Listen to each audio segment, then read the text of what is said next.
You ask Tiger to solve.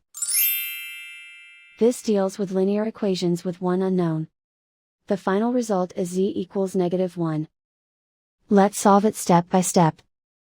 Simplify the expression. Group like terms. Simplify the arithmetic. Group all constants on the right side of the equation. Subtract 8 from both sides.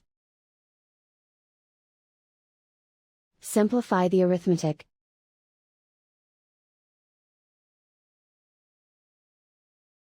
Isolate the z. Divide both sides by 8. Simplify the fraction.